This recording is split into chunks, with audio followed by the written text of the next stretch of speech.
All right, so just another quick little update on the Bertha. Overall, she's doing really, really well. I've been working on her confidence a little bit, giving her like little tasks that are new to her that she's a little bit unsure of, and then when she accomplishes them, making a big deal about it to boost her confidence. And I've also been trying to make it a point to give her activities that build her independence from me. She's definitely, like, you know, she likes her hugs and things like that. I think that's a little bit of an insecurity for her, and she's using us as a comfort source. But I don't mind being a comfort source for her sometimes, but I want her to have a little bit more independence on her own. So we've been working on a place command for that, and then we're building off on her downstays and all of those good things. But I wanted to make a video on her out command, something that you can work on at home. A couple of different things within that. I don't know if she's doing it with you guys, but sometimes if she gets really like worked up, she does like a jump up thing, which it's very noticeable because she's as tall as I am. So I want her being a little bit more respectful of my space. And even with things like this where she is like clinging to me, I want to tell her that she doesn't necessarily need to be right here on my side. So again, I don't mind cuddling with her and all of those things, but I do want her to respect my space when I ask for it. So within the fundamental low, I don't know what the word I want to use, she's not really invested in anything. I'm going to make her move away from me to teach her the picture. So if she walks up to me, I'm teaching her an out away from me. And then I'm transferring, well, I cannot talk today, that to doorways, thresholds, and eventually we'll be doing that away from resources. So an out is going to be an all-encompassing term of whatever type of possession or resource that she has. So you'll see me take a treat, and then I will say the word out and then toss it away from me. And what I'm doing is just creating a muscle memory that from the word to the act of moving away from me, so that eventually that association, I say out, I toss food away from me. When I say out and I don't have food, she just automatically presents that behavior, and then I can make it more of, I can put it on command essentially. So we're not quite there yet, but I'm using it to move her away from me. Sorry, there's a lot going on behind me. And then move her away from doorways and things like that. So the reason I'm focusing on doorways, and it might just be here because there's a lot going on all the time, not specifically in this room, but over next door where there's all the dogs. She tends to like really crowd my space because I think she just wants to get through the doorway and into like a different area. So not a huge deal, but definitely something that I can see being conflicting as she gets older. If you're trying to get in and out of the vet's office, or you're trying to get in the doorway, you have groceries in your hands, and she's like, I want to come outside.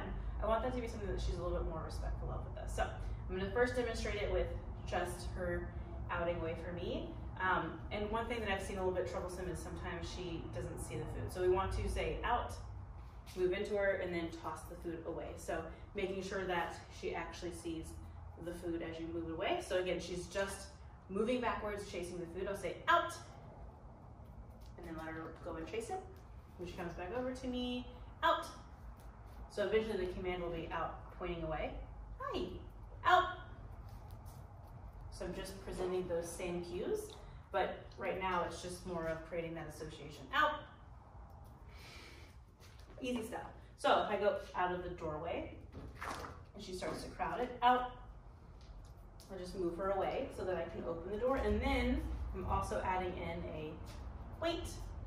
Good, with that good marker. I want her to wait for a duration. Wait, good, sorry, wrong thing. Good. And because I want her to be confident with this behavior, I'm waiting for her to look up at me before I say good. Good.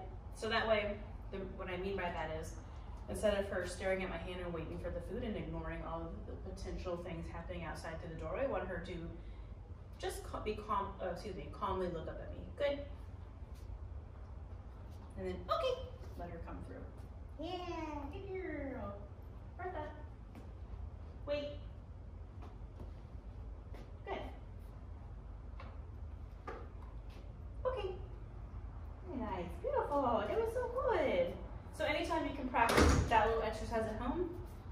great.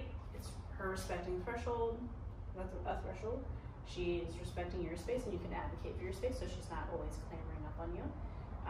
She's a big dog, so I think it is important to teach her spatial boundaries so that when she has a moment where she's a little insecure, she's not thinking that it's okay for her to climb up on you like a big baby, because if you are caught off guard at all, that is probably going to be a potentially dangerous situation. So I'm only making it an extreme case scenario just because it probably will never be, but it could be. So we want to always plan for the future, if that makes any sense. So another thing that we're working on is her understanding of leash pressure, and that when pressure is applied, she moves into it.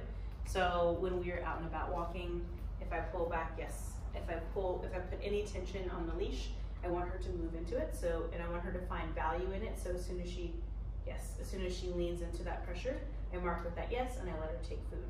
I'm not 100% working, or should I say, expecting a perfect heel position just yet. I'm just getting her used to being aware of where I am on the walks and not, forging ahead and blowing me off, but I want her to find value in hanging out in this area, and I can fine tune that as we progress. I'm not 100% worried about that just yet, because I think she's got pretty nice engagement so far, but if she gets a little nervous, she does tend to check out and kind of invest her motivation, her attention elsewhere. Sorry, I cannot talk today, so hopefully you understand anything that I'm saying.